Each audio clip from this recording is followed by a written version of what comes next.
மத்தேயு எழுதிய நற்செய்தியிலிருந்து வாசகம். அதிகாரம் 13, திருவசனங்கள் 10 தொடக்கம் 17 வரை. சீடர்கள் அவர் அருகே வந்து, ஏன் அவர்களோடு உவமைகள் வாயிலாக பேசுகிறீர் என்று கேட்டார்கள். அதற்கு இயேசு அவர்களிடம் மறுமொழியாக கூறியது, விண்ணரசின் மறைபொருளை அறிய உங்களுக்கு கொடுத்து வைத்திருக்கிறது, அவர்களுக்கோ கொடுத்து வைக்கவில்லை. உள்ளவருக்கு கொடுக்கப்படும், அவர் நிறைவாக பெறுவார். மாறாக இல்லாதவரிடமிருந்து உள்ளதும் எடுக்கப்படும். அவர்கள் கண்டும் காண்பதில்லை, கேட்டும் கேட்பதில்லை, புரிந்து கொள்வதும் இல்லை. இதனால்தான் நான் அவர்களோடு உவமைகள் வாயிலாக பேசுகின்றேன்.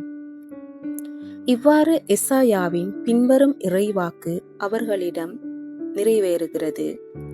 நீங்கள் உங்கள் காதால் தொடர்ந்து கேட்டும் கருத்தில் கொள்வதில்லை, உங்கள் கண்களால் பார்த்து கொண்டே இருந்தும் உணர்வதில்லை.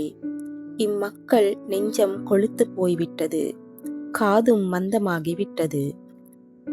இவர்கள் தம் கண்களை மூடிக்கொண்டார்கள்.